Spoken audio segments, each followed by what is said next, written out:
Driver, d'abord je vais pas dire comme ça, pardon, j'ai hésité à le prononcer bien et mal. Driver, à part ça, tu fais quoi dans la vie? Alors, beaucoup de choses. Je sais pas, je vais commencer par le commencement. Je suis d'abord rappeur. Ouais.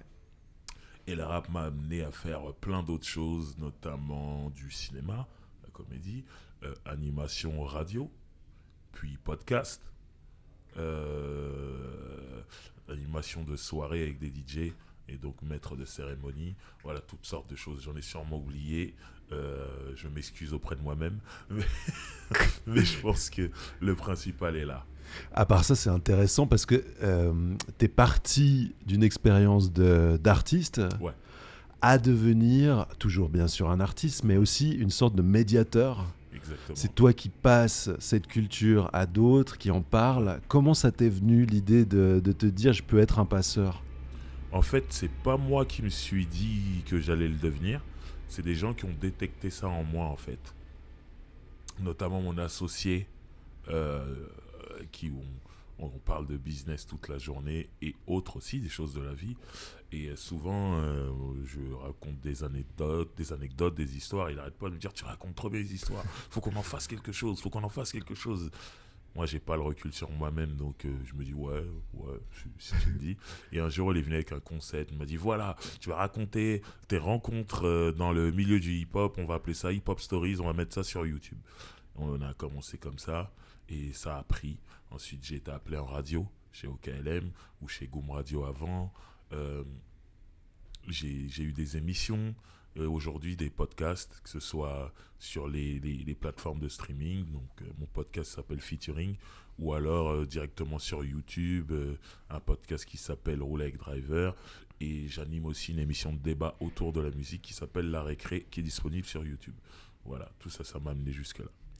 Géo, c'est intéressant parce que tu as un parcours, je ne sais pas si on peut dire similaire, mais en tout cas, tu pars d'une expérience de d'écrire tes rimes sur un petit cahier d'écolier, de poser ta voix, d'être un rappeur, quoi, Mhm. à devenir toi aussi à la fois un intervieweur, animateur d'émissions en radio. Ouais, tout à fait. Bah, évidemment, pas dans les mêmes proportions. J'ai ni eu la grande carrière que Driver a eu, avec notamment des très gros albums sortis dans cette époque qu'on appelle Merci. l'âge d'or. Donc moi, c'était à un niveau beaucoup plus confidentiel. Mais oui, c'est vrai, j'ai commencé en tant que rappeur. Après, j'ai toujours eu, même à l'époque ici, ce qu'on appelle le collège, ensuite l'université, etc. J'avais toujours un pied dans des médias universitaires ou locaux. Et ouais, je me suis toujours dit que j'aimais décliner en fait ma plume. Alors, ça fait tout de suite pompeux, mais j'aimais écrire, quoi, voilà. Et donc j'aimais écrire des textes de rap, mais j'aimais aussi écrire des chroniques, des trucs comme ça. Et puis dès que j'ai eu l'opportunité, donc pour répondre, faire d'une pierre deux coups, je suis effectivement animateur radio. Aujourd'hui, je travaille à Couleur 3 dans une émission qui s'appelle Nayuno. Mais avant ça, c'était une émission qui s'appelait Downtown Boogie, et moi j'y allais en tant qu'artiste invité. Et comme le feeling passait très bien et qu'on se clashait déjà hyper bien avec mon collègue DJ Vince Lee, ben, une fois qu'ils ont eu besoin de nouveaux renforts, ils m'ont appelé, ouais. Est-ce que ça partait malgré tout d'un truc de frustration quand vous étiez vous-même d'abord des artistes? Est-ce que vous éprouviez une frustration face à la manière dont on parlait des cultures urbaines? Moi, c'est pas venu de ça du tout, parce que elle peut exister, cette frustration, surtout vis-à-vis du rap. Il y a beaucoup de médias qui n'ont jamais compris cette musique et qui l'ont maltraitée, certes. Mais moi, personnellement, quand j'ai sorti mes premiers albums, j'ai plutôt été bien reçu par cette presse qui avait l'habitude de mal recevoir le rap. Moi, ils m'ont bien reçu. Donc, finalement, cette frustration, je l'avais pas plus que les autres rappeurs. Donc, ça vient vraiment pas de là. Ça vient vraiment des gens qui m'ont dit, t'as un don pour faire ça. Et quand j'ai essayé, j'ai apprécié, donc j'ai continué. Tu dis cette presse qui avait l'habitude de Ouais, mal parler, dans quels termes? C'est-à-dire, c'est quoi qui posait problème? Tu parles de quoi? D'une ouais. presse un peu mainstream? C'est-à-dire... Ouais, voilà. Ça veut dire que quand ils invitaient des rappeurs sur leur plateau, on parlait pas de l'album, de la musique directement, on va leur parler d'un truc un peu politique et social. La banlieue, alors les cités, pour ça, qu'est-ce que tu as fait pour ta cité? Non, mais j'ai fait un album en fait. Et j'aimerais bien qu'on en parle pour que ça touche un maximum vos spectateurs ou vos auditeurs et qu'ils puissent aller l'acheter. Je suis là pour ça. Et souvent, non, on demande, oui, il y a des gens qui sont morts autour de vous, il y a de la violence, tout ça. C'est pas le sujet en fait. Et on remarquait que quand c'était d'autres musiques qui étaient invitées, on leur parlait pas de ce qui se passait socialement autour d'eux. Donc c'est de ce traitement-là dont je parle. Mais moi, personnellement, j'ai pas été reçu comme ça. Donc cette sorte d'assignation à résidence, c'est-à-dire que tu deviens d'abord le représentant d'un contexte social ou l'ambassadeur d'un milieu plutôt qu'un artiste, ça, toi, tu l'as vu aussi? Ouais, alors moi, pour le coup, moi, c'est vraiment directement lié à cette frustration. C'est-à-dire qu'un de mes coups d'éclat, entre guillemets, mes premiers coups d'éclat dans ma petite carrière médiatique, c'est qu'on a monté un média avec des amis qui s'appelle Jet d'encre, des gens avec qui on était à l'université à l'époque. Et en fait, moi, je suis arrivé à un moment où j'en avais vraiment ma claque de ouf que les gens dénigrent tout le temps le rap, notamment dans ses qualités lyriques, littéraires, exactement. Et lyrique, dit en français comme ça, c'est autre chose. Mais le côté des lyrics, quoi, les paroles, l'importance des textes, les métaphores, toutes les figures de style, le message qu'on arrive à transmettre en très peu de mots. Et donc, pour revenir là-dessus, dans le cadre de Jet d'encre, j'avais écrit une série d'articles qui s'appelait Booba, la grammaire du futur, où je m'étais dit, mais en fait, tout le monde parle de Booba, le mec avec les gros bras, etc. Il était déjà, évidemment, un peu dans la caricature de lui-même par rapport à certaines choses, mais genre, j'hallucinais qu'on fasse pas attention à la matière première, qui est quand même ce qui explique son succès, les gars, et les meufs, c'est qu'il écrit trop bien. Et arrêtez de dire ouais, le rap c'est de la merde, c'est une sous-culture, les mecs ils savent pas écrire, ils parlent pas bien le français, etc. etc. Et donc j'avais écrit une série d'articles de 5-6 articles où je décortiquais toutes les figures de style. En plus je remarquais qu'il en avait inventé des nouvelles. C'est ça, je me souviens de ces papiers. Tu analysais vraiment, d'ailleurs toi tu as un parcours universitaire Géos, donc tu utilisais aussi ta compétence de savoir écrire des papiers universitaires pour justement déconstruire le langage, comme si tu parlais de Baudelaire, de Rimbaud ou d'un autre grand artiste hip-hop d'ailleurs. En fait, moi je me rappelle que quand j'étais au collège, on avait ces cours de français avec des analyses de texte où on lisait du Boris Vian, des trucs comme ça, ce qui est très bien. Mais genre sur une page, on allait consacrer 2 fois 45 minutes avec chaque mot. Mais regarde, à ce moment-là, il a mis tel mot, donc en fait, il voulait dire ça, ça, ça. Et en plus de ça, la réalité, c'est qu'on ne sait pas vraiment si l'auteur avait vraiment voulu dire ça. Mais tant pis, justement, alors faisons la même chose avec les rappeurs. Et c'est pas parce que et les rappeuses, je sais que je vais faire chier un peu avec le doublon à chaque fois, épicène, mais c'est vrai qu'il faut quand même le préciser aussi. Et dans le sens où Booba, tu le vois en interview, oui, peut-être que c'est pas le gars qui va te dire qu'il a lu X, Y, c'est peut-être pas le gars qui a la pensée politique ou philosophique la plus profonde, mais il n'empêche qu'il y a des phrases qu'il a écrites qui nous ont tous ici, enfin j'imagine, beaucoup d'entre nous ici, matrixés. Des fois en 3 mots, il a dit des phrases plus politiques et philosophiques et profondes que d'autres rappeurs qui étaient en plus considérés, et ça c'était un autre truc qui me saoulait, et là on en revient sur le côté média. Il y avait toute cette époque sur le slam, les artistes qui écrivent hyper bien, ça c'est vraiment des gens qui ont une plume et tout. Et voilà, donc, et puis c'est ça qui m'a fait vraiment mettre un pied concret ensuite à la radio, grâce à cette série d'articles. Ce que j'ai l'impression dans vos deux cas, Driver et Géos, c'est que vous créez des espèces de safe zones où à la fois vous êtes des conteurs, vous êtes des griots d'une certaine manière des cultures que vous aimez, et bien c'est des espaces aussi où vous n'êtes pas condamné à vous justifier sur votre propre culture. Et là, c'est intéressant de parler avec Fabien Eckert, parce que toi, tu bosses justement pour peut-être le plus gros journal suisse, qui s'appelle 20 minutes. Le plus gros parce que je crois que c'est le plus lu, non ? Oui, c'est le plus lu. C'est celui aussi qui a le quotidien au tirage le plus important. En Suisse romande, c'est 170 000 exemplaires imprimés, c'est près de 300 000 lecteurs quotidiens imprimés, et c'est plus de 420 000 unique clients sur le web. Ouais, c'est un gros média. Mais ce qui est intéressant là dans la discussion qui a été initiée ici, c'est que malgré tout, en étant un média mainstream, nous on a à cœur avec mon collègue Julien de La Fontaine de justement s'intéresser à toutes ces cultures-là, à tous ces artistes émergents, que ce soit hip-hop, que ce soit rock, que ce soit vraiment dans tous les styles, tous les genres de la musique, parce que justement, on estime que c'est aussi notre rôle en tant que média mainstream de mettre, autant que faire se peut, des focus, des trucs sur... voilà, nous c'est nos opinions naturellement, mais on pense que tel et tel artiste, tel et tel album, tel et tel single, tel et tel clip mérite d'être vu par le plus grand nombre. Et c'est clair que ça nous donne, en guillemets, un pouvoir qui est extrêmement important. Mais qui dit pouvoir dit aussi des devoirs. C'est-à-dire que quand on écrit sur un artiste, il faut qu'on soit conscient de l'impact que notre article peut avoir, de l'impact que ça peut avoir sur les gens, sur l'artiste lui-même. Et c'est une grande responsabilité d'écrire pour un média comme ça. Et ça demande aussi énormément de respect par rapport à l'artiste, par rapport au travail qu'il vient défendre. Jamais, en 10 ans de carrière chez 20 minutes, je me suis permis de recevoir un artiste sans avoir écouté au préalable ses albums. Incroyable. Non, mais ça peut paraître con, mais tu sais, Arnaud, bien sûr, le nombre d'artistes qui viennent en promo chez nous, quel que soit le genre, ils disent mais tu te rends pas compte, on fait des radios en France, le mec qui nous reçoit, il a pas écouté même pas notre single. Ouais. C'est vrai. Et ça vraiment, c'est un truc. Et c'est un truc quand même qui est quand même important. C'est la base du métier, quoi. Et toi, tu aimes, Fabien, le hip-hop, mais tu écris sur toutes sortes de musique. Est-ce que tu as l'impression que, évidemment, tu dois quand même vendre tes papiers à ton chef de rubrique ou à ton rédacteur en chef. Est-ce que tu as l'impression de devoir faire un autre effort, de devoir parler différemment Est-ce que tu as l'impression même, toi, d'écrire différemment quand tu traites du hip-hop ou des autres genres? Alors, absolument pas, parce que déjà, on a une chance incroyable, c'est qu'on a une carte blanche de notre rédacteur en chef. La seule contrainte qu'on a, c'est la contrainte de dire on est un média qui doit s'intéresser aux jeunes et qui doit parler aux jeunes. Donc, on a une contrainte, si tu veux, d'âge et d'artistes, tu veux bien.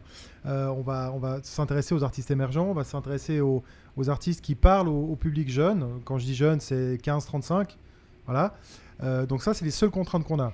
Et à aucun moment, durant ces 10 années, on m'a dit un jour, non, tu vas pas parler de hip-hop parce que le hip-hop, ça intéresse personne. Non. Je défends les artistes hip-hop comme je défendrais un artiste qui fait de la pop, comme un artiste qui fait de la folk.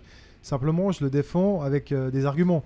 C'est-à-dire que si demain, j'ai envie de parler d'un jeune artiste émergent en hip-hop, je pense à un article récent que j'ai fait sur King's Air, lausannois, qui émerge maintenant, qui a sorti un premier album.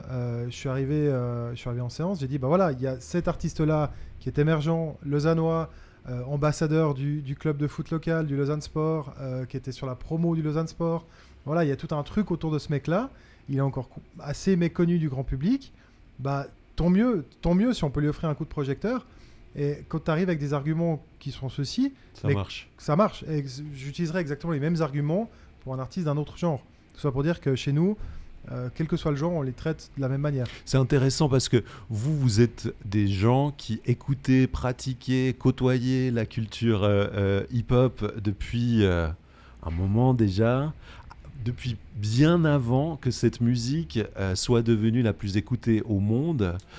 Est-ce que ça veut dire que la place même de vous, c'est-à-dire de passeurs qui proviennent de cette culture, est toujours nécessaire? Si vous voyez ce que je veux dire, est-ce que vu qu'aujourd'hui le travail est fait d'une certaine manière, tout le monde écoute du hip-hop, tout le monde mange du hip-hop matin, midi et soir, est-ce qu'on a toujours besoin de gens, de médiateurs comme vous qui proviennent de cette culture? Oh oui, moi je pense que c'est primordial. Déjà parce que le hip-hop, ça existe depuis très longtemps maintenant. On a quelqu'un qui a 16 ans. Il arrive maintenant. Il connaît que ce qu'il y a maintenant.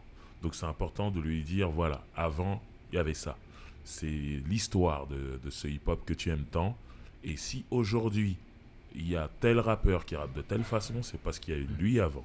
Et c'est important. Et même lui, il va mieux comprendre l'artiste qu'il écoute aujourd'hui et va peut-être même plus l'aimer. Donc ça, déjà, c'est important. C'est le passage historique, la perspective historique. Ça, c'est important. Et la deuxième chose, c'est pas parce que cette musique marche qu'on doit faire disparaître tout média en se disant ça fonctionne tout seul. Parce que c'est la meilleure façon de faire disparaître cette musique quelques années plus tard en se disant tout d'un coup, mais on n'en parle plus. Moi, je sais que quand j'étais petit, j'ai découvert le hip-hop par rapport à la télévision. sur la chaîne numéro 1 en France, qui était TF1. HIP, HOP. Voilà, cette émission, et qui en fait n'a pas duré super longtemps.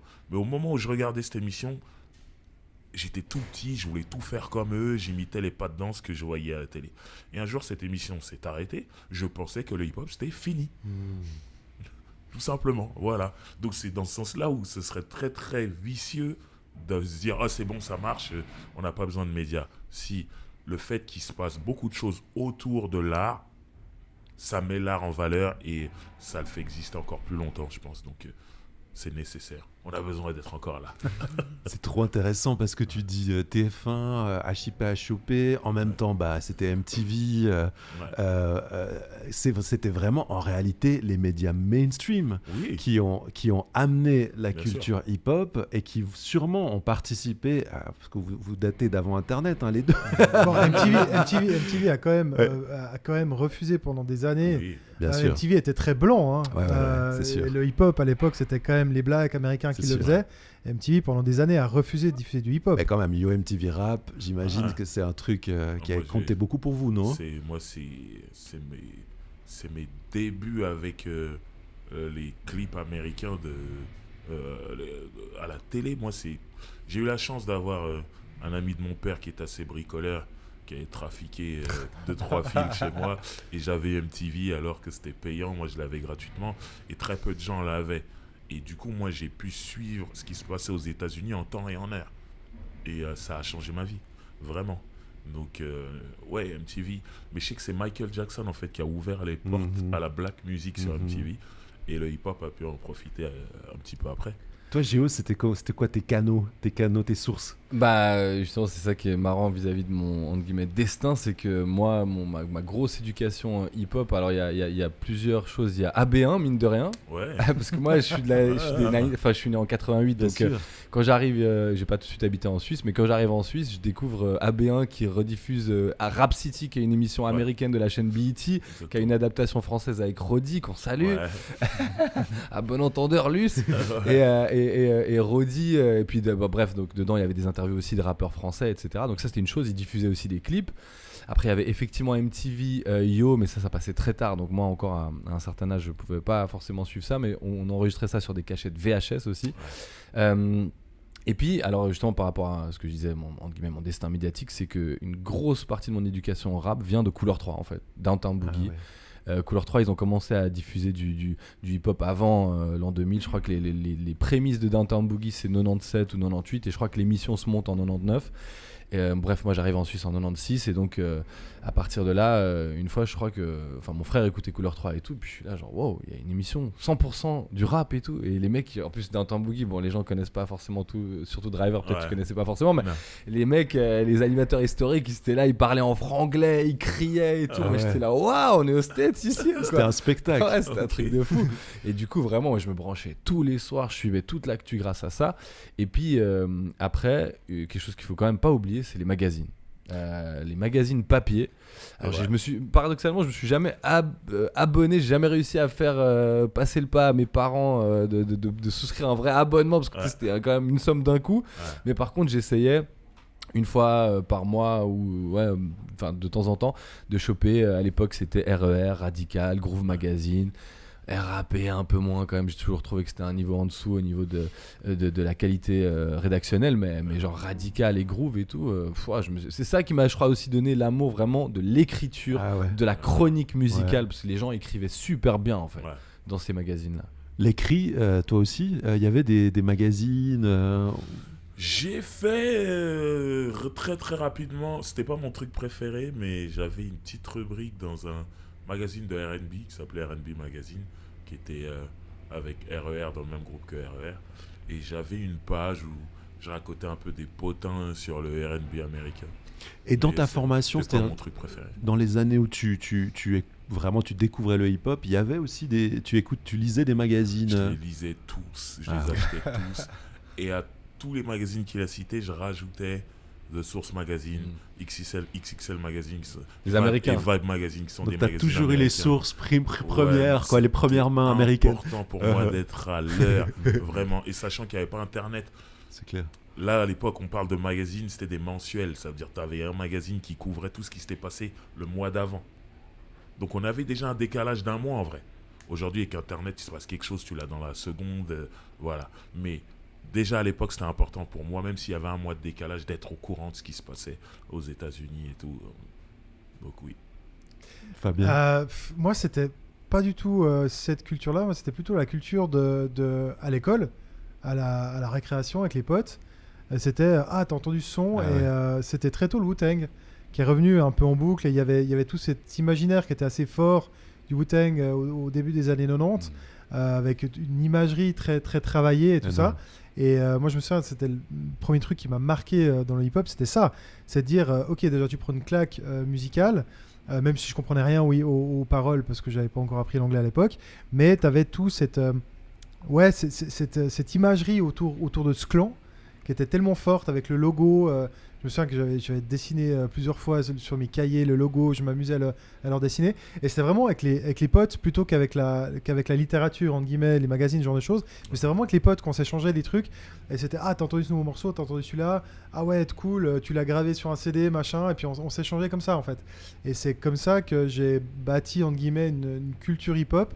Et c'est hyper intéressant parce qu'en parallèle de cette culture-là, j'ai toute la culture électronique qui a commencé à arriver, à laquelle je me suis beaucoup intéressé. La dernière couche, c'était la culture des parents. Parce que tu avais quand même, à l'adolescence, tu te construis ta propre culture musicale, mais tu as toujours aussi celle des parents un peu en background qui est là. Et mon père, c'était assez intéressant parce que mon père, c'était vraiment la musique, le rock anglais et la musique black américaine. Et puis, en grandissant, tu grandis avec ce bagage-là. Après, tu te forges ta propre culture. Puis au final, après, quand tu deviens un peu adulte et tout, tu arrives à retrouver des similitudes entre les différentes choses que tu as aimées. Et c'est là où c'est hyper intéressant, c'est que tu dis, ok, mon père me faisait écouter beaucoup Aretha Franklin, les artistes de la Motown. Et puis tu dis, quand tu commences à analyser vraiment le hip-hop et ce que tu as aimé, tu dis, en fait, tout découle de là, un peu par capillarité. C'est Ça, hyper c'est intéressant. intéressant aussi parce que je me dis, vous découvrez effectivement une culture, notamment via les réseaux de cette culture, les magazines, comme tu le disais, Driver, les émissions évidemment spécialisées. Est-ce que ça vous permet aussi de remonter l'histoire? C'est-à-dire que Oui. juste, ouais. Oui, moi, par exemple, mon père, c'était un grand fan de James Brown. Donc, étant petit, sans le vouloir moi, j'écoutais beaucoup James Brown. Quand Public Enemy, je découvre Public Enemy, je me rends compte qu'il y a cette batterie que j'entends chez James Brown depuis que je suis petit, et elle existe chez Public Enemy, c'est le Funky Drummer. Et je me dis, ah ok, eux, ces artistes que j'aime bien qui font du rap, ils reprennent la musique de mon père. Déjà, je me dis, c'est étrange.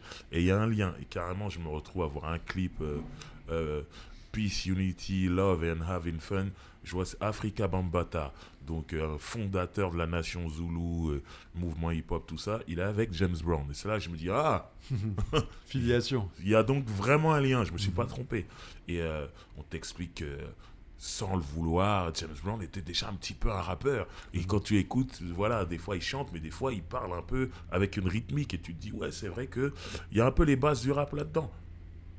Donc oui, bien sûr qu'on se remet à aller dans l'autre sens, à remonter un peu le temps, et on se rend compte que, ok, la musique des parents a quelque chose à voir avec ce qu'on écoute nous. Moi, ce que je trouvais incroyable à l'époque, je vais dire plein de fois ce mot à l'époque et je vais vraiment avoir l'air d'être un vieux con, mais c'est pas grave, c'était les livrets.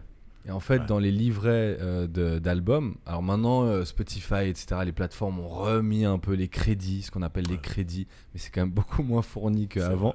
Moi, par exemple, la première chose dès que j'ai acheté un CD, c'était, ok, on check le livret, qui a produit quoi, il y a les paroles aussi, ça m'a fait beaucoup cultiver cet amour du lyrics, de la parole, parce que je lisais en même temps que le gars rappait et tout, j'étais là genre, oh, comment il manie ça et tout. Et là où j'en viens par rapport aux musiques, aux ascendances, c'est les samples. Bien sûr. En fait, tu regardes le livret et tu vois que Beam contains a sample of je sais pas quoi, ça contient un sample de tel ou tel artiste, The OJs, de je sais pas quoi. Moi, j'étais fan du rap de New York.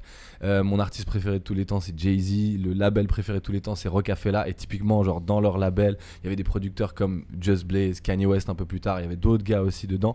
ils faisaient la base, leur matière première, c'était les samples de soul et de funk.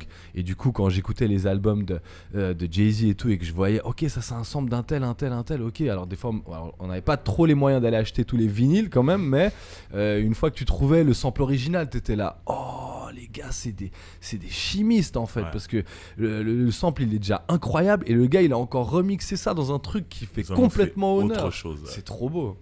On parle des sources, au fond, d'informations, des médias, de comment cette culture, elle se transmet. Est-ce que le fait... Alors, le mot sous-culture, il est un peu connoté péjorativement, mais est-ce que le fait que malgré tout, au début, quand vous commencez à écouter cette musique, elle est écoutée par assez peu de monde, c'est-à-dire que c'est un motif d'identification, que vous créez des réseaux autour de cet amour pour cette musique et cette culture. Est-ce que ça participait aussi à l'envie d'en faire partie, le fait que c'était pas partagé par tous et toutes?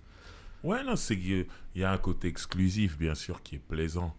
Il y avait un look, donc ça fait que vous arrivez dans un endroit, on ne sait pas qui est qui, tu regardes comment l'autre est habillé, tu dis, ok, lui et moi, on écoute la même musique. Donc, tout doucement, tu vas te rapprocher de lui et vous allez parler, et ça va créer un vrai truc, un contact, et les gens, on va se dire, ah, toi t'écoutes quoi, moi j'écoute ça, et puis même une amitié ou je sais pas quoi. Donc il y avait ce truc quand même où on se reconnaissait, et ça, je trouve que ça c'est beau, parce que ça crée des amitiés. Souvent on regarde, il y a des groupes de rap, on se rend compte qu'ils sont 2 ou 3 et ils viennent pas tous du même coin. Tu te dis, comment ça se fait? Comment ils se sont rencontrés? Ils vont te dire, un jour, je suis allé à un concert, je l'ai rencontré là-bas. En fait, vous écoutez la même musique, ça vous pousse à parler, tout simplement, à communiquer. Et des fois, ça peut aller très loin, jusqu'à une grande amitié, un groupe ou je sais pas quoi. Donc, mais je trouve que ça s'est un peu gommé. J'ai l'impression, en tout cas aujourd'hui, j'ai plus l'impression que c'est autant connoté. À l'époque, t'écoutais du hip-hop, t'avais une casquette, des baggy. mais c'est parce que ça revient à ce qu'il dit, ouais, en ouais. fait. C'est qu'avant, il y avait moins de monde. Aujourd'hui, c'est tout le monde qui écoute du rap. Tout le monde Donc, écoute du du rap, coup, mais surtout, il y a plus cet aspect communautaire. C'est-à-dire que le fan de rap, il va écouter aussi bien de la pop, du hip-hop, du folk, alors qu'avant, on était vraiment presque monomaniaque, quoi. C'est évident, on va venir à ça, ouais. évidemment, c'est la grande transformation, Bien mais c'est ce côté clic, là, ça faisait partie du... Non, c'est clair. C'est vrai, de la passion. Tu fais partie du club, en fait. Ouais, Concrètement, c'est ça. Ça veut dire... je me rappelle que j'ai eu la chance d'avoir des grands frères. Déjà ça, à l'époque, ça fait aussi... Tout à l'heure, j'ai parlé des sources, entre guillemets, institutionnelles, ou en tout cas médiatiques. Mais moi, c'est surtout aussi mes grands frères qui me disaient, il faut que t'écoutes ça, il faut que t'écoutes ça. À une époque, je le dis, j'écoutais Mano. Je me suis pris 3 claques. Ils m'ont dit, t'arrêtes tout de suite. Dans la vallée. Voilà, exactement. et bref, donc ils m'ont remis dans le droit chemin. Et en l'occurrence, moi, je me rappelle, j'arrivais à l'école, je faisais exprès, j'étais avec des mixtapes, donc des petites cassettes, je sais plus comment on appelle ça, le format, quoi, mais des vraies cassettes audio, quoi. Et j'arrivais, je les avais dans les poches, quoi. J'étais en mode, moi, j'ai un Graal, tu vois. Et puis ceux qui savent ce que c'est, on va communiquer. Et en fait, les seuls qui savaient ce que c'est dans le cadre de mon école et tout, c'était les éducateurs qui venaient là, qui étaient des gars de plutôt 20-25 ans, qui venaient d'ailleurs du squat mythique de Genève du Goulet. Et quand ils voyaient que j'avais ça et tout, ils me disaient, mais d'où tu sors ça? Comment... Et tu vois, et du coup, j'ai même connecté avec des gens plus âgés. Ils se disaient, mais ce petit-là, il connaît des trucs et tout. On parlait de rap et tout. Je leur disais, ouais, moi j'aime trop un tel. Ils me disaient, ah ouais, mais moi je le connais. Oh, c'est incroyable et tout. Et en fait, ce truc-là, je me rends compte que ce côté exclusif, on l'a complètement gardé, en fait. C'est-à-dire que jusqu'à maintenant, quand t'as passé entre guillemets l'époque où tu souffrais, que t'étais vu comme un paria pour écouter du rap, aujourd'hui, tu sais, on est un peu là, genre quand il y a des gens qui veulent parler de rap, qui s'y connaissent pas vraiment, ou justement quand un artiste devient mainstream et tout, il y a toujours ce truc-là. C'est peut-être pas que dans le rap d'ailleurs, parce que le public, il aime bien avoir son truc, genre mon artiste, donc il est underground, je l'adore, et dès qu'il pop, vas-y, c'est plus mon artiste, tu vois. Mais je sens que dans le rap, on a vachement ce truc tu vois, c'est un peu le côté crédibilité. Je dirais pas street crédibilité, mais en tout cas hip-hop crédibilité. J'étais là avant que ça explose. Tu vois, ça, mais et finalement, ça retombe même ça se croise avec des questions, des fois même d'appropriation culturelle, où tu te dis justement, purée, on a galéré toutes ces années et tout, et maintenant qu'il y a entre guillemets du succès, même de l'argent qui tombe dans cette industrie, on n'est pas les premiers en tout cas, on mange pas toute la part du gâteau, ça nous énerve un peu. Ce que tu dis là, c'est fou, parce que j'entends ça dans le football, de la part de supporters du Paris Saint-Germain. Là, il y a les Qataris, il y a l'argent, il y a tous les gros joueurs. Et j'entends beaucoup d'anciens supporters, des supporters du PSG qui étaient là avant, qui disent « Oui, mais nous, on était là quand on souffrait. Pas toi. » Et il y a ce truc dans les hip-hop, il y a une partie de hip-hopers qui sont « Oui, nous, on était là. » Quand il y avait moins de monde.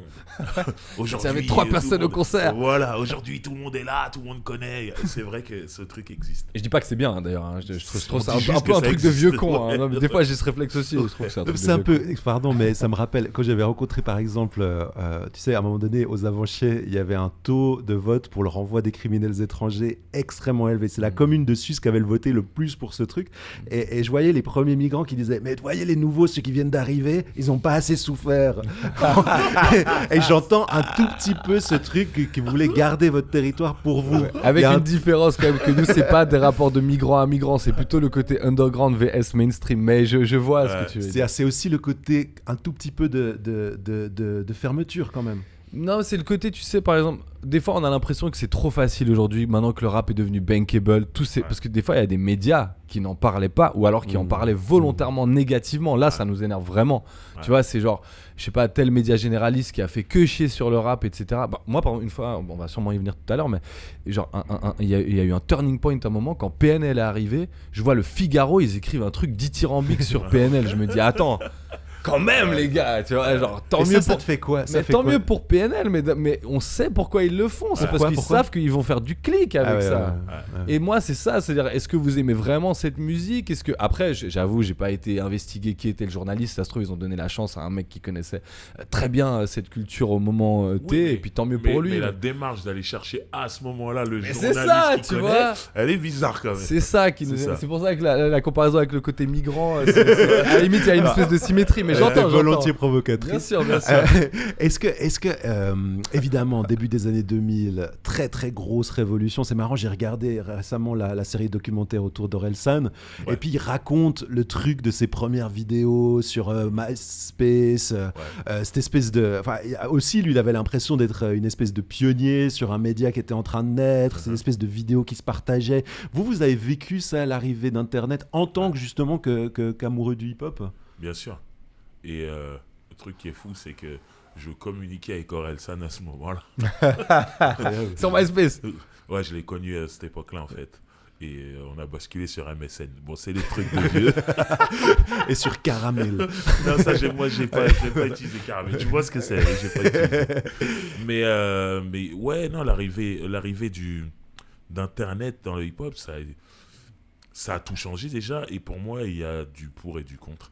Et le pour, c'est que c'est un outil quand même qui nous permettait de toucher des gens d'autres pays. On parle de MySpace par exemple, qui est le premier réseau social. Moi, j'étais en relation avec des Américains qui me disent « Ah, j'aime ce que tu fais. Moi aussi, j'aime ce que vous faites. Ah, vas-y, on commence un morceau, on te l'envoie, tu le termines. Ok. » Et j'avais une connexion internationale avec des Américains que je n'ai jamais rencontrés jusqu'à ce jour. Mais c'était fou, on pouvait faire de la musique. Et puis, ça nous a ouvert sur autre chose que les États-Unis aussi. On entend du rap italien, du rap espagnol, du rap dans toutes les langues.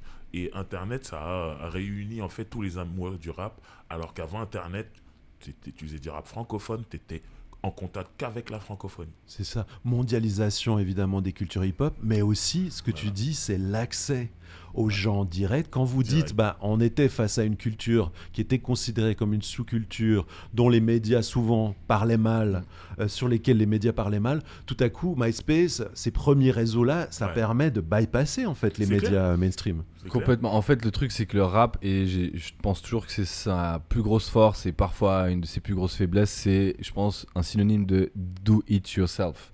Tu sais pas, même le hip-hop, tu sais pas danser, t'as pas les moyens d'aller prendre des cours de danse, viens, tu vas danser dans la rue, tu sais pas peindre, etc., etc. Et pour le rap, c'est la même chose. Tu sais pas chanter, t'as pas appris à écrire, etc. Mais on va, avec peu d'outils, réussir à faire des belles choses. Mais, en fait, il y a un truc structurel dans l'industrie de la musique, c'est que tu peux être do it yourself jusqu'à un certain niveau. Par contre, presser un disque, ça coûte cher.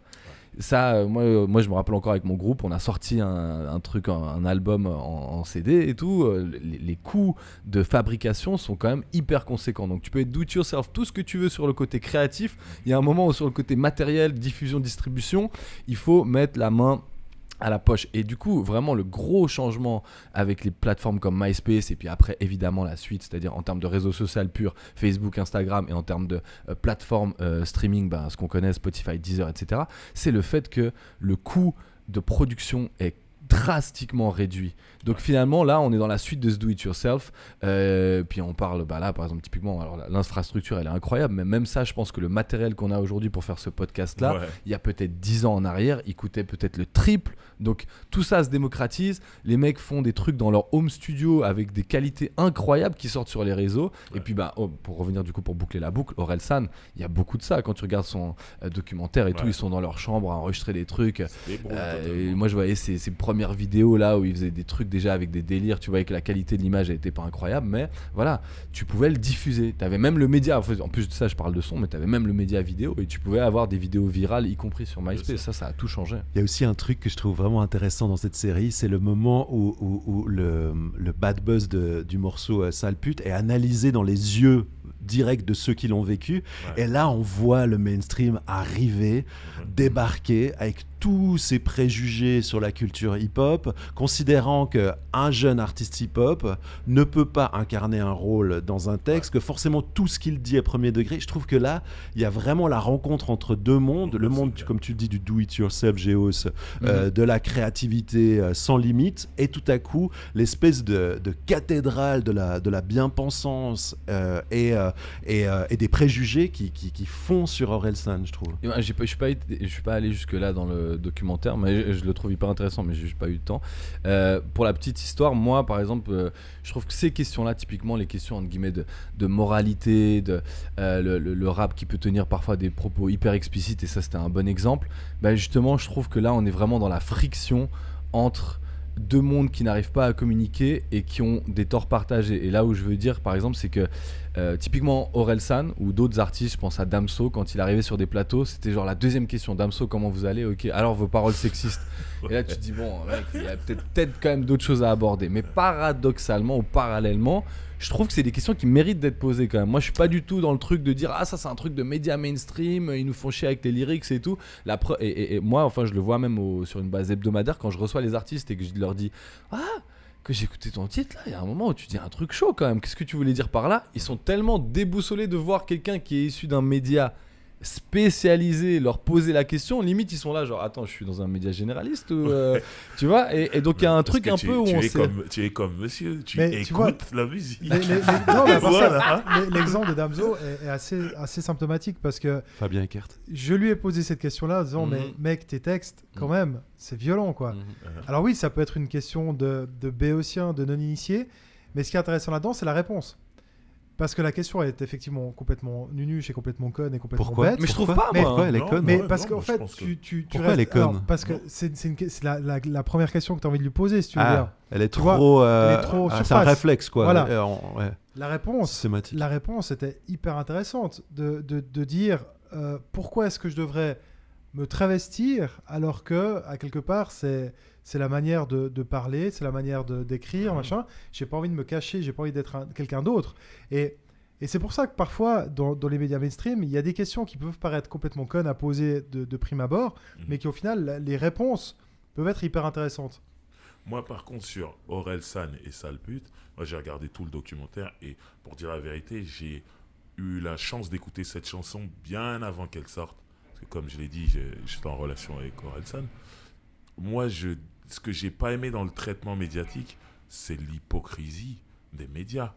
Il joue un rôle.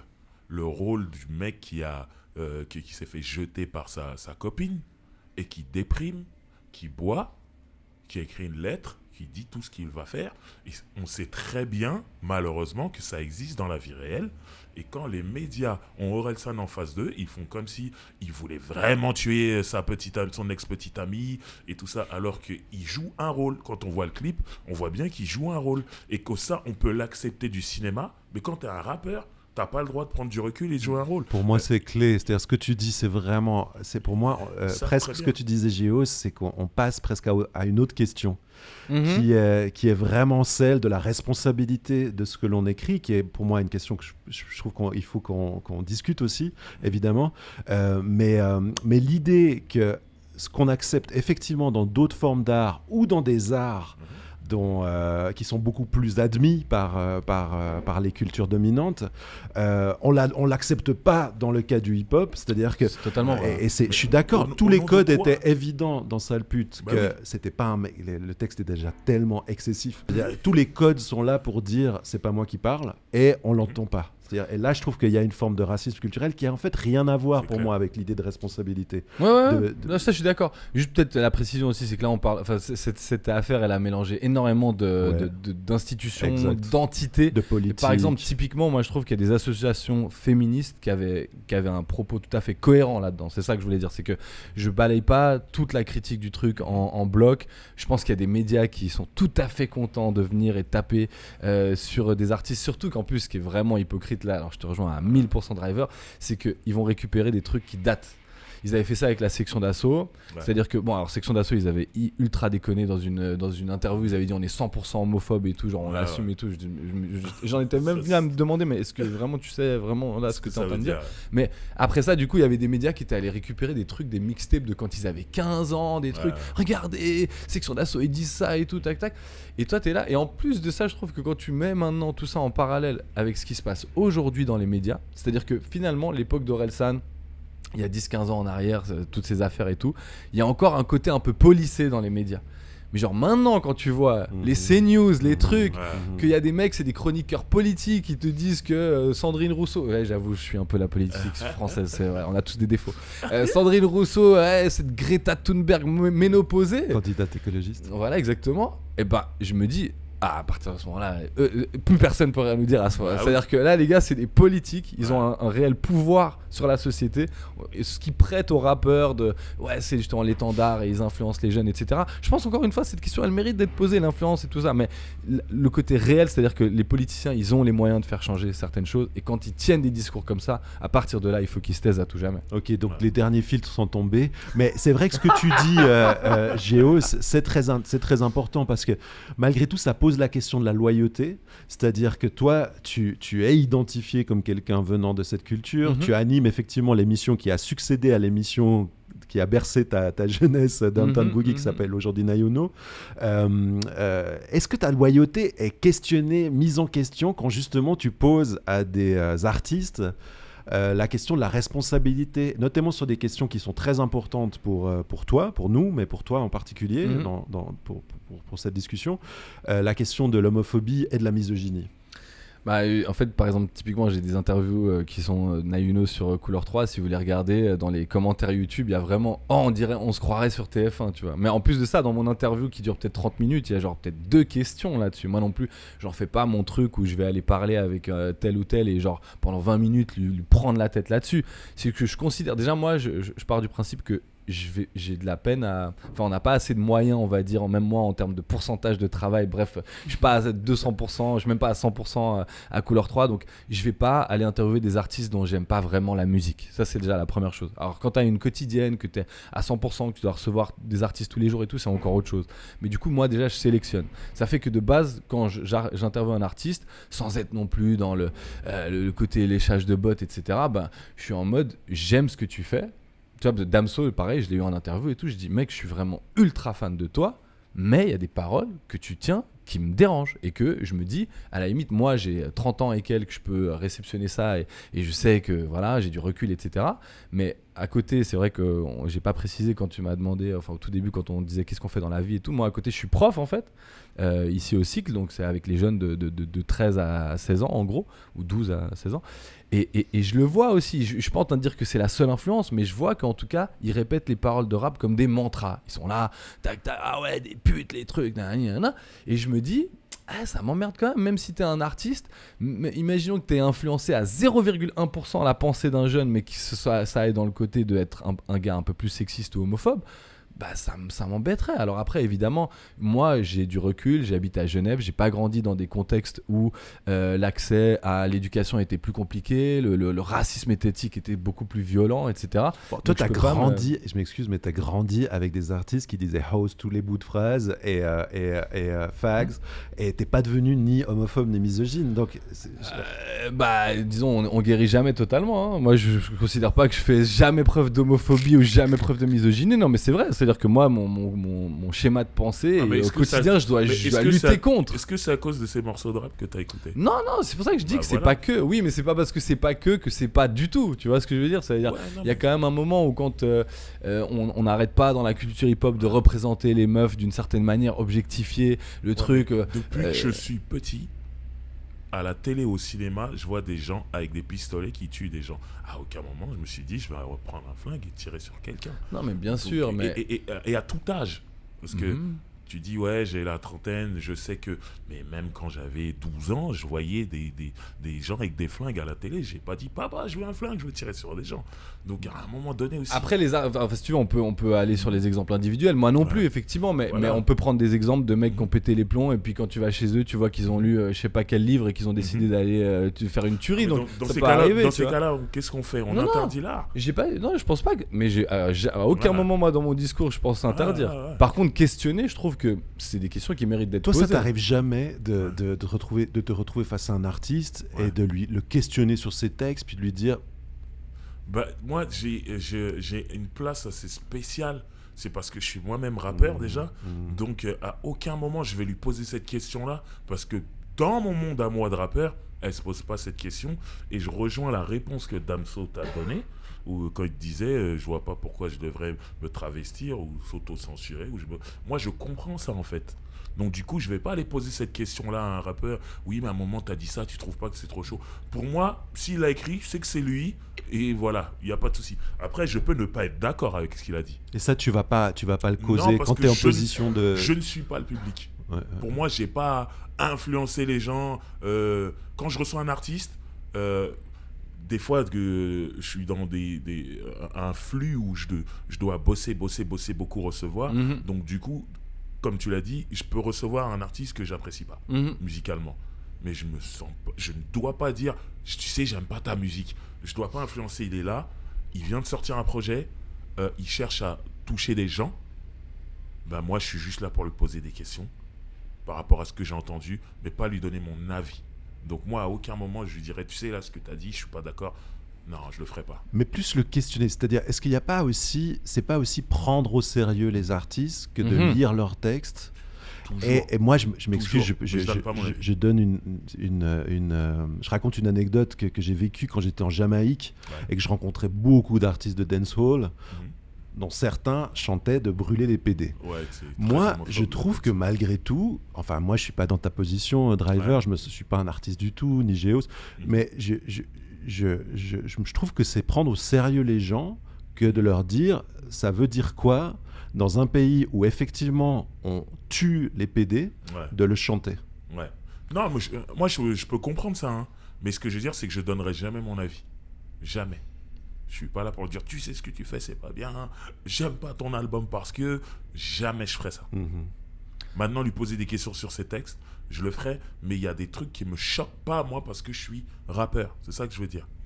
Je tiens à préciser une chose aussi, moi c'est pas forcément, quand je dis, déjà il y a une différence je pense entre être choqué et être dérangé, mais bon ça je sais qu'on c'est s'entend. ça. Maintenant il y a deux choses toujours que je vois quand on questionne les textes d'artistes de manière générale, c'est potentiellement, la première voie, c'est qui est-ce que ça pourrait potentiellement influencer négativement. Et à la limite, c'est là vraiment, on peut en discuter. D'ailleurs, je pense qu'il n'y aura jamais d'avis définitif Ouais, là-dessus. bah, J'en ai c'est parlé avec impossible. des sociologues, etc. C'est très difficile. C'est Enfin, impossible. c'est pas pour faire le gars, mais voilà. Enfin, c'est très difficile à identifier. Genre, Ouais. parce que t'as écouté ça, t'es devenu comme ça. Ça, Ouais. c'est sûr.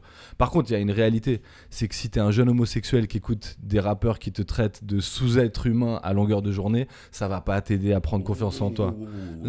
Non, mais. J'ai vu des choses, moi. Quoi? Non, mais il peut y avoir du public. Attends, mais Non, c'est mais de la j'ai même vu manière qu'il y a des- des femmes qui sont dans des concerts où les mecs les traitent Voilà, de j'étais bien à sûr. New York, Uh-huh. une session dancehall, donc reggae dancehall, avec des lyrics très très homophobes.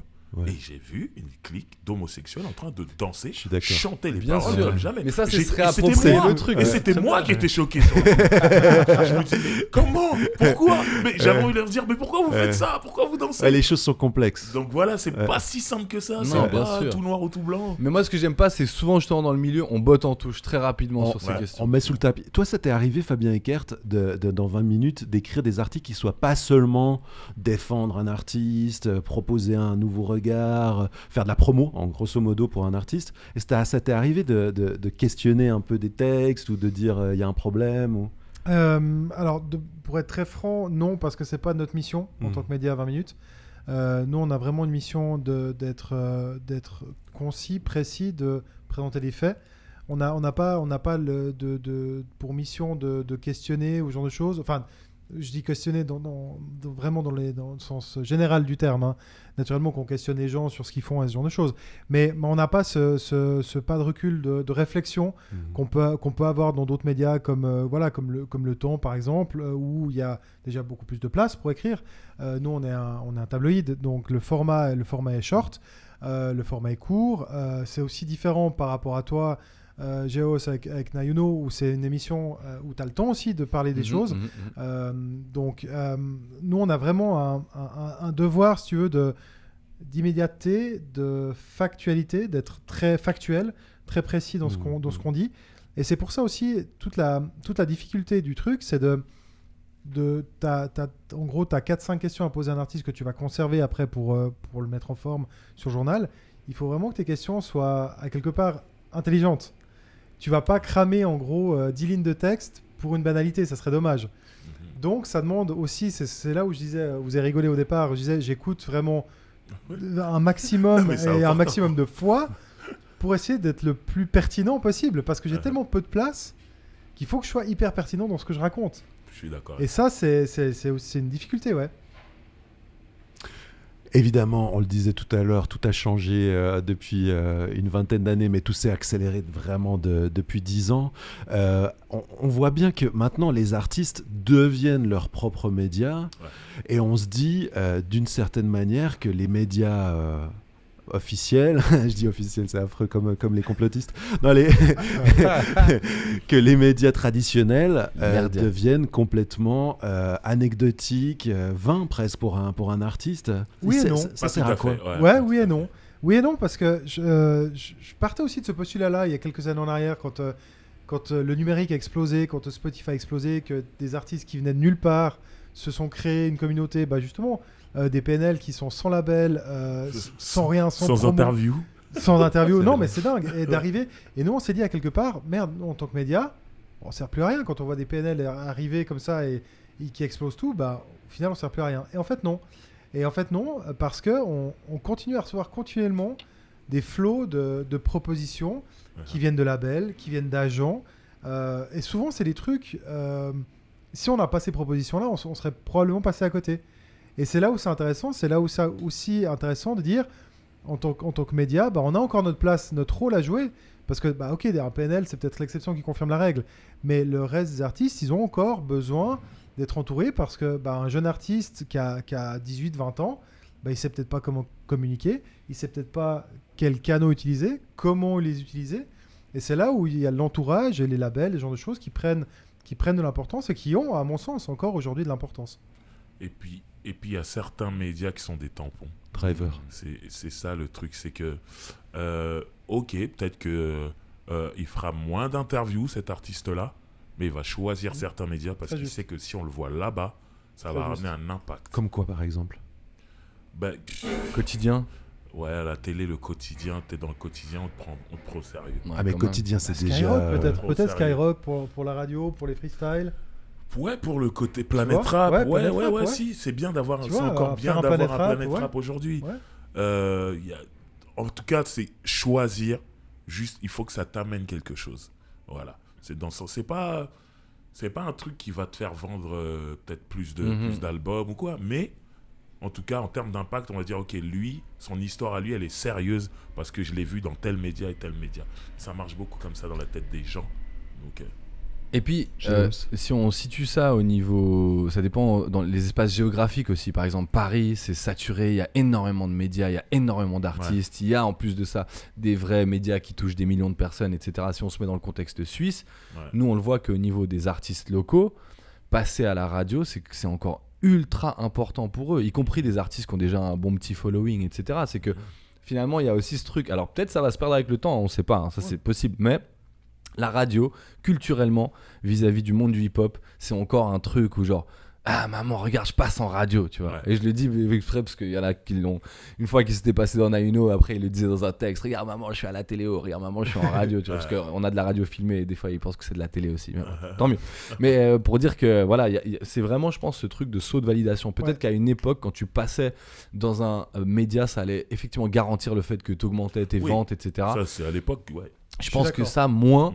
Mais tu as ce truc aussi qui se conjugue. L'image. Et puis surtout, si tu es bon dans ta communication sur les réseaux sociaux, en fait, tu vas passer dans tel média, tu vas prendre l'extrait du média, tu vas le mettre sur ton Instagram. Les gens vont dire oh, t'es passé au 12-45, t'es passé à Naïno, t'es en première page du 20 minutes. Ça, tu vois, si tu fais une première page du 20 minutes. C'est vraiment ce que tu dis, Driver, c'est un tampon en fait pour faire des stories qui a un petit peu plus de valeur symbolique Ce qui est qu'une autre. intéressant, c'est que pour avoir ce tampon-là, il faut que le média soit sérieux. Exactement.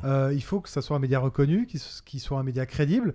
Je pense à Naïno pour le hip-hop en Suisse romande, c'est hyper important. 20 minutes, c'est vrai que c'est plus mainstream, mais effectivement, quand on a des artistes qui viennent chez nous, qui se retrouvent dans 20 minutes, les mecs, ils se disent waouh, ok. J'ai une page dans 20 minutes, c'est incroyable. Être mainstream vraiment... aussi, ça peut être cool pour un rappeur. Oui. Donc, mais ça rejoint ce que tu disais aussi, c'est vraiment sélectionner vers quel média tu t'orientes en tant qu'artiste pour choisir le bon média qui va te donner la bonne crédibilité au bon moment avec le bon public. Ce qui est intéressant aussi, je sais pas si vous recevez, enfin toi tu dois recevoir, mais je sais pas à quel point toi Driver t'es dans le circuit justement des attachés de presse. Ouais. Alors, tu reçois les mails et tout ça. Je les reçois. Mais moi je vois aussi le changement maintenant. Je suis désolé. Mais bien sûr tous. Mais pour dire que moi maintenant je le vois aussi dans les arguments médiatiques, le press kit, etc. Par contre tu vois effectivement apparaître des nouvelles choses. Genre t'as des artistes maintenant, c'est marqué dans leur press kit qu'ils ont été mis en avant sur tel compte Twitter. Tu sais, c'est les médias Twitter par exemple qui sont des pure players. Mais alors là, c'est encore plus que le pure player. Déjà, un pure player de base, c'est juste avoir un site internet. Mais alors là, ils ont même pas de site internet, c'est des comptes Instagram ou Twitter. Et là, il y en a qui sont suivis par des centaines de milliers de followers, etc. Et du coup, des majors, moi je reçois des trucs, Sony Music, tel artiste a été repéré sur tel compte Twitter et dans telle playlist, et tu regardes la playlist, c'est lié à un de ces comptes Twitter qui a en fait des trucs complètement organiques et sortis de la plateforme elle-même en fait. Genre il y a quoi comme compte Twitter ou comme compte Instagram qui est très fort? Je pense à 1863, je pense à Raplume. Bon, je crois que Raplume, ils se sont... Donc ça, c'est vraiment le côté rap français. Je crois que Raplume, ils se sont un peu institutionnalisés. Je crois qu'ils ont un site internet quand même. Mais je crois que ça a été monté sur Twitter. Mais le Twitter fonctionne énormément. Et je pense que c'est même mieux d'être sur leur Twitter que sur le site internet. Complètement. Donc, et t'en as plein. T'as Culture. Sur Instagram, il me semble que tu as minuit ou des trucs comme ça, voilà. Mais je les connais pas tous non plus, hein. Même moi, c'est un écosystème, il y en a énormément. C'est ça, on a l'impression qu'avec évidemment l'essor d'Internet, la visibilité, la potentialité de visibilité est très grande, mais il y a tellement de sources. Qu'est-ce qui fait foi, quoi? Qu'est-ce qui tout à coup peut rendre crédible un artiste? Les gens regardent le nombre de followers. Les gens regardent ça au final. Ils veulent toucher le plus de personnes possible. Donc je vais là où il y a le plus de monde. Le problème avec ça, alors ça je sais pas si tu voulais débouler là-dessus, mais le côté des chiffres, on arrive vraiment dans une espèce de folie où moi je me rappelle les premières années dans le rap français où on commençait à vraiment poser la question de la première semaine. Ça veut dire c'était en termes de nombre de ventes. C'est une des fois où ça s'est cristallisé, c'était le clash entre Rof et Booba 2008 avec l'album 09 et Code de l'horreur. Et les gars ils étaient en mode, vu qu'ils sont en clash et tout, Booba il fait 17 000 ventes, Rof il en fait 51 000, ok c'est Rof qui a gagné, ok paf. Avant ça il y avait eu Kanye West et 50 Hosted, c'est tout, mais là vraiment, je crois que c'est 2007 pour Kanye West. En France c'était nouveau. Voilà. Après, on a commencé à arriver, évidemment, il y a les plateformes, il y a YouTube. Je pense que les premières choses, c'était les vues YouTube. Après, il y a eu les streams, il y a eu le nombre de followers, tout ça, tout ça. Bon, faut dire la vérité, c'est que déjà sur MySpace, il y a des gens qui trichaient avec les chiffres. Ah ouais, c'est vrai. Voilà, ça c'est clair. Déjà sur MySpace. Bien sûr, t'as des gens, tu voyais, ils avaient 1 million de plays sur un morceau, tu disais arrête, frère. Mais ce que je veux dire par là, c'est que du coup, t'arrives dans des trucs où en fait, on est dans une bulle. Je sais pas à quel moment elle va éclater. J'espère qu'elle va éclater. De qu'il y a parce une bulle spéculative Mais en vraiment hip-hop qui est basée sur la pure notion de chiffres, On est mais de peut-être chiffres trafiqués assis aussi. sur un gros mensonge. Mais pas que sur le hip-hop. Pas que sur le hip-hop. Pas que sur l'hip-hop, bien Je sûr. pense que bien sûr. c'est vraiment un fléau qui Ouais. touche la musique Ouais. au sens large. Les ferma-clics en Inde ou en Chine, où un artiste paye $100 pour faire 1 million de clics, c'est un fléau qui touche tout le monde. Mhm. Et c'est vrai que on parlait de nos rôles avant aussi, c'est d'arriver, nous en tant que médias, à dire attention, là il faut le prendre avec des pincettes, c'est peut-être un fake. C'est aussi notre rôle de faire attention à ça et d'être hyper attentif et de justement garder le recul nécessaire par rapport à ces chiffres et de pas uniquement se baser sur ces chiffres pour parler d'un artiste. Ça serait tellement dommage de dire je parle de ce rappeur-là ou de ce groupe-là parce qu'il a fait 50 millions de vues sur YouTube en une semaine. Non, ça serait ridicule si on en était réduit à ça. Et puis les artistes, en plus de ça, il y en a qui. Ça, c'est un message pour vous, les artistes. Si vous voulez faire ça, faites-le bien. Parce que des fois, t'as 1 million de vues sur YouTube et après, le morceau, il est streamé, Ouais. il a même pas 1000 plays. Tu te C'est dis, ça. le différentiel, il est un peu C'est ça, comment ça peut bizarre. tenir? Parce que c'est vrai que malgré tout, il y a les plateformes, il y a les chiffres des plateformes de diffusion qui sont pas trafiqués, non? Si, si. Aussi. Si. Tu peux aussi acheter des Si, streams. si, oui, oui. Tu peux acheter Ils des- achètent des Ah streams. oui, mais oui, Oui, évidemment. C'est génial. C'est Évidemment. malheureusement connu. Le truc avec ça, c'est que quand je dis la bulle, c'est qu'on arrive à un truc où les gens ils consomment la musique avec le beat quoi, pour dire ils ont faim de succès et ils regardent même plus, ils écoutent même plus, ils sont dans Le le truc. truc qui marche. Voilà, moi je vois les jeunes donc dans mon autre métier de prof et tout, si à la fin d'un cours ou comme ça, je dois vraiment tenir une classe un peu et tout. Voilà, bon, on va peut-être aller pour terminer le cours sur un site internet pour écouter du son ou des trucs comme ça. Ça peut m'arriver. Je vais pas me faire virer par mes employeurs. Et la première chose qu'ils vont me dire avant même que j'ai appuyé sur sur play, avant même qu'ils me disent c'est qui l'artiste et tout, c'est il a combien de vues.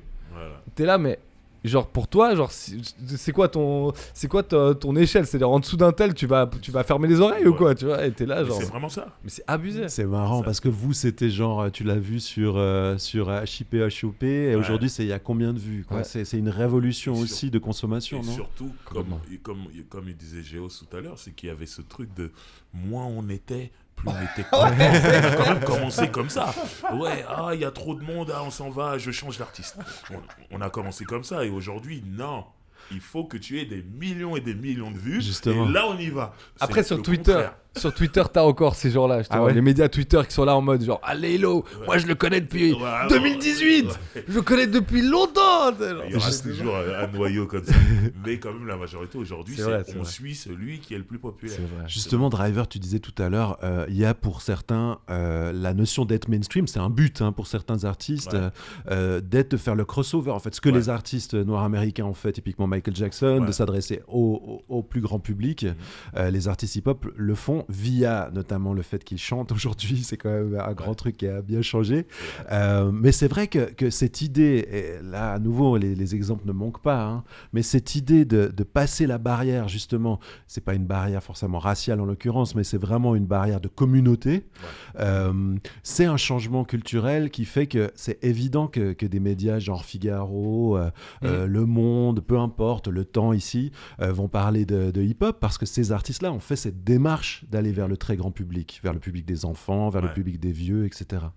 Après, ça existe depuis longtemps. Hein. C'est vrai. Le rap mainstream. Moi, le premier truc mainstream que je vois en rap français, c'est MC Solar, par exemple. Et ça remonte. Qui passait en radio. Et c'est Voilà. ça. Ça remonte C'est, au début c'est ça, des ouais. années 90. Ouais. Donc, c'est quelque chose qui a vraiment toujours existé, mais c'était pas super assumé par le milieu à l'époque. Ça veut dire que dès qu'un artiste devenait mainstream, il est plus avec nous. Nous, on est le vrai rap, nous, on est le vrai hip-hop. Lui, il est plus avec nous, et voilà. C'était comme ça. Là où aujourd'hui, t'es mainstream, tu gagnes beaucoup d'argent, Super, bien. C'est Bravo. ça. Et elle est là la différence en fait. C'est dans la perception du milieu.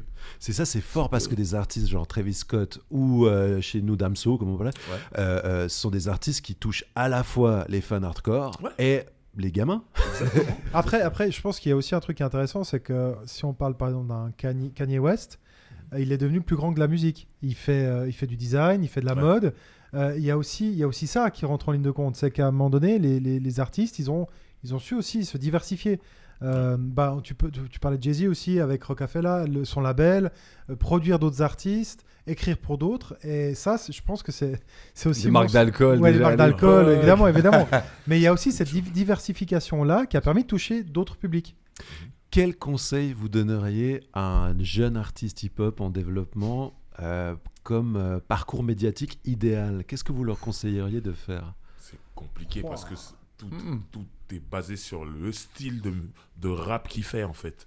On peut pas lui donner un chemin comme ça si ça correspond pas à ce qu'il écrit et à l'image qu'il veut avoir aussi. Donc, En parlant de médias au sens large, je pense qu'il y a un truc qui est hyper important, c'est l'image. Avoir des beaux clips, avoir des bonnes photos, avoir quelque chose de cohérent sur tes réseaux sociaux, pas partir dans tous les sens. Et ça, c'est vraiment médiatique au sens large, hein, parce qu'à l'heure moi, actuelle, c'est- YouTube, c'est devenu un média. Là, Donc, je suis pas tout à fait d'accord. Ça revient avec ce que je viens de dire, c'est que si tu fais un rap sale, dégueulasse, n'aie pas des trop beaux clips. Tu vois ce que je veux dire? Tu peux avoir un super beau clip en faisant du rap sale. Un clip bien réalisé, Ouais, Moi, je pense Tu vois, que PNL, bon, il c'est pas faut- du rap Non, sale. Tu vois ce que je veux dire? Moi, si tu fais un rap dégueulasse, aie un clip dégueulasse. Mais on s'entend dans dégueulasse, tu vois. Tu c'est vois un ce que truc, je veux mais dire, avoir c'est- une ligne, en ouais, tout cas, avoir une ligne Ouais, artistique c'est ça, et et c'est Une pour ça que vision. je dis- Une c'est vision, pour ça que ouais. je dis c'est Une vision, vraiment ouais. collé au style que tu fais. Les médias qu'on va choisir pour toi, il faut que ce soit collé au style que tu fais. Ça veut dire que les jeunes artistes, ils doivent penser au-delà de la musique, Oui, ils doivent penser clairement. à comment Surtout ils vont parler de leur aujourd'hui. musique, Clairement. comment ils vont la montrer, comment Il faut comment avoir ils une vont se vision. fringuer, Faut etc. avoir une vision. là, je suis d'accord. Le truc, c'est que ça fait déjà un moment quand même que la musique se consomme avec les yeux. Avant, j'ai dit avec le beat et tout, dans le Ouais. côté la fin des chiffres et tout ça. Bien sûr. Mais moi, je me rappelle que les derniers projets que j'ai sortis en solo, on me disait Ouah, ton clip il est trop bien et tout. C'est pas pour faire le gars, mais il était assez bien quand même. Il était réalisé par un gars qui a réalisé des clips pour Drake après, donc oui, il était pas Oh, mal. Mais ok. bref, parenthèse fermée, je vous les montrerai. Mais tout ça pour dire que je m'étais fait chier effectivement à économiser de l'argent, à investir dans un clip et tout ça. Et Ouais. évidemment pour moi le clip c'était la tête de gondole qui allait amener les gens à consommer le reste. Ouais. Mais en fait non, moi enfin peut-être parce que c'était pas assez bon aussi, hein, ça c'est autre chose. Mais genre des gens que je sais qui aimaient plus ou moins ma musique me disaient waouh le clip là c'est trop bien et tout. Mais je sentais que quand ils me disaient ça voulait dire j'ai pas écouté le reste, tu vois. Et ce que je veux dire par là c'est que moi ce que je conseillerais maintenant aux artistes, et je le conseille tout le temps aux jeunes artistes, déjà, investissez pas trop d'argent dans des albums de 17, 18 titres, 21 titres, etc. Il faut savoir, ça c'est une composante. Maintenant, tu peux décider de ne pas jouer avec les règles du jeu ou de ne pas respecter les règles du jeu, mais la règle du jeu, c'est le visuel est important, C'est clair. peut-être même plus important que la musique. Donc, si tu veux te lancer là-dedans dans un point de vue professionnel, essayer d'avoir du succès, tu dois connaître les règles du jeu. Et les règles du jeu, c'est tu dois avoir des visus quand même. Mais je vois ce que tu veux dire dans le côté visu dégueulasse, mais même là, il faudrait que ce soit calculé. Tu vois, Non, il mais faudrait non, mais tu vois, ça, par contre, c'est ça. tout doit être calculé. on Et est donc, d'accord. il faut que tu ailles. Je préfère. Enfin, je conseille aux artistes, tu sors un EP 6 titres, là-dessus, tu clips 3-4 morceaux, que faire un album de 20 titres qui t'a pris quand même un peu d'argent en termes de mixage, de mastering, etc. Et dans lequel on sait en plus de ça qu'il y aura quand même. Il n'y a pas que tes meilleurs morceaux. Je préfère que tu aies 6 très bons morceaux et que tu puisses envoyer des clips incroyables. Après, le côté vraiment média, etc., j'avoue, aujourd'hui, je trouve que c'est très difficile la stratégie pure. C'est-à-dire, Ouais. justement, est-ce que tu dois viser les médias Twitter? Je pense quand même que ça, c'est un assez bon truc. Il y a tellement d'offres sur Instagram et Twitter que d'essayer d'aller choper souvent, en plus, ces médias-là, au début, ils sont vraiment faits par des passionnés bénévolement qui en veulent être crédités comme étant des dénicheurs de pépites, tu Ouais. vois. T'en as plusieurs d'ailleurs, t'as des groupes C'est qui s'appellent La Pépite, etc. Ouais, ouais. Donc C'est eux, pas ils vont mal, être d'ailleurs. tout contents, ouais, c'est bien, ils vont être tout contents de dire ok, nous on va les premiers à vous présenter tel ou tel artiste, et c'est des gens souvent qui ont une belle communauté. Et là, je crois qu'on est en train de voir un peu maintenant le fait que justement ces médias Twitter ont vraiment fait émerger une petite vague en tout cas. Je sais Ouais, pas jusqu'à si, où si, elle va on aller, ressent. mais t'en as qui commencent à prendre et tout ça. Ouais. Là, je vois des concerts qui sont plus ou moins sold out et tout ça, donc Mhm. je pense que ça peut être une bonne stratégie. Mais comme le disait Driver, et on revient du coup au tout début de la réponse, c'est quel genre de rap tu fais. C'est ça. Va pas toquer à la porte de Skyrock pour être en playlist chez Skyrock Alors si que tu t'as sais pas que la t'as musique pas la pour. musique pour. Tu Voilà, vois. ça sert à rien. Tu vas Ouais. perdre du temps en fait. Ouais. Donc il faut identifier quel est ton écosystème et aller taper aux C'est bonnes ça. portes. Ça prend du temps de le faire. Oui, mais c'est surtout ça, c'est faut être patient. Et pour être patient, faut aimer ce que tu fais, faut aimer la musique. Et il y a beaucoup d'artistes qui n'aiment pas spécialement faire du rap, qui veulent juste être célèbres. Et qui voient justement une entrée dans la célébrité et font du rap comme ils auraient pu rentrer dans une émission de télé-réalité. Et ces gens-là, si ça marche pas tout de suite, ils arrêtent et font autre chose. Donc moi, tout passe par la passion d'abord, l'amour. Et c'est ça qui va te faire rester longtemps, comprendre que, ok, le développement, ça prend du temps. Donc ça peut ne pas payer tout de suite et peut-être plus tard, mais sois prêt et voilà. Évidemment aussi, Fabien Eckert, toi tu parlais presque des entrepreneurs culturels liés au monde du hip-hop. Vous êtes aussi finalement des fabricants de médias d'une certaine Ouais. manière. Toi tu l'es en Ouais, tous les ouais. cas Driver, toi tu l'es peut-être encore Géos, en tout cas tu l'as été. Ça veut dire quoi fabriquer un média ? Ben, par exemple, parmi tous les podcasts, j'en fais plusieurs, mais il y en a un qui s'appelle Roule avec Driver, qui est tous les jeudis à 18h, j'envoie une vidéo sur YouTube qui traite d'un artiste américain ou d'un mouvement ou quelque chose comme ça. Et ça, c'est quelque chose que je fais tout simplement de ma chambre. Je mets une caméra sur un pied en face de moi, j'appuie sur play, je vais m'asseoir rapidement en face et je débite tout ce que je sais sur l'artiste en question. Et voilà, et j'ai réussi à créer un rendez-vous tous les jeudis. Et ça demande très peu de moyens. Et au final, je n'ose pas rater un jeudi. J'ai l'impression que je vais me faire insulter si je rate un jeudi. Tellement, voilà, la demande augmente chaque jeudi. Et je me dis que, voilà, je l'ai fait avec pas grand-chose. Et donc, au final, les gens viennent chercher l'information. J'ai pas le plus beau plateau derrière moi. Je suis dans ma chambre. Il y a quelques posters derrière, des DVD, des CD. Et c'est tout. Et au final, c'est un média. J'envoie une information, les gens la reçoivent et ils m'en demandent encore pour la semaine d'après et tout. Donc aujourd'hui, grâce à Internet, c'est faisable. Je confirme que j'étais à Paris une fois toute une après-midi avec Driver et que il y a plein de gens qui venaient le checker en mode je regarde tous les roules avec Driver, j'écoute tous les trucs et tout. Et il y en a beaucoup qui lui disaient tout de suite moi tu me fais ma culture. Donc bref. C'est fou, Je tenais à lui balancer ses roses quand même, c'est important. Merci, c'est gentil. Du coup, moi, si je peux répondre à cette question, moi, on l'a dit au tout début, de base, j'étais rappeur, j'avais un petit pied dans le fait j'aimais bien écrire des chroniques, des trucs comme ça. Ensuite, on a monté ce média qui s'appelle Jet d'encre. Je vais pas refaire l'histoire, mais Internet, ça permet ça aussi. Ça veut dire qu'on passe plus forcément de la même manière qu'on était do-it-yourself dans le rap. En fait, on est devenu do-it-yourself aussi dans le côté médiatique. Exactement. Il y a des côtés négatifs à ça. C'est-à-dire que dans l'écosystème rap, tu as beaucoup de connivence entre les médias et les artistes. T'as beaucoup... Justement, on parlait tout à l'heure des questions peut-être que parfois on n'ose pas poser ou comme ça. Là, tu sens que tu as même des médias qui font des sessions de communication avec des artistes quand ils sont en crise et tout ça. Et ça, bref, on pourrait en parler encore des heures. Mais...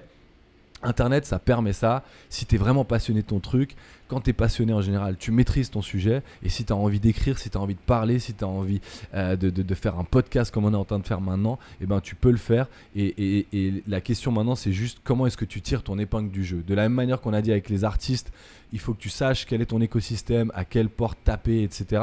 La réalité, c'est que vu qu'il y a énormément de médias aujourd'hui, ne reproduis juste pas quelque chose qui est déjà fait. Mais il y aura toujours quelque chose qui n'est pas déjà fait. Donc voilà, il faut juste être un peu imaginatif, passionné.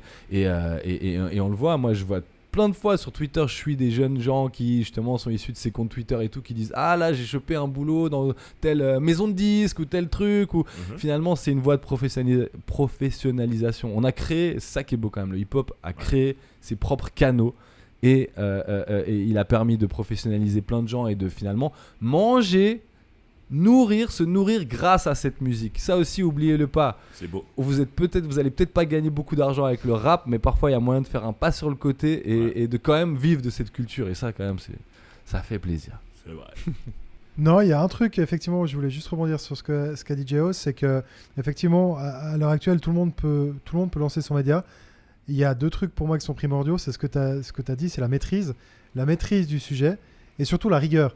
Parce qu'à l'heure actuelle, tout le monde tout le monde peut s'inventer, se créer blogueur, journaliste, podcasteur. Très bien, fine. En revanche, tout le monde peut vérifier aussi l'info. Donc, en tant que jeune, si tu as envie de créer ton média, bah vas-y, fais-le, mais fais-le bien. Et je pense que ça, c'est primordial de donner une information de qualité, de ne pas raconter des conneries, de ne pas avoir peur de dire, bah en fait, je sais pas. Ça, c'est hyper important, je trouve. Parce que souvent, pas souvent, mais j'ai l'impression qu'à l'heure actuelle, avec Internet et l'abondance de médias et de sources médiatiques qu'on a, j'ai l'impression que tout le monde sait mieux que tout le monde. Et à quelque part, ça serait cool un jour qu'il y a un mec qui dise, en fait, là, je suis pas assez calé là-dessus, je sais pas. Donc, je préfère me taire. Et ça, c'est hyper important, je trouve. S'il y a des jeunes qui écoutent ce podcast, qui veulent se lancer, bah, allez-y, mais faites preuve de maîtrise, faites preuve de rigueur et osez dire quand vous savez pas. C'est clair. C'est clean.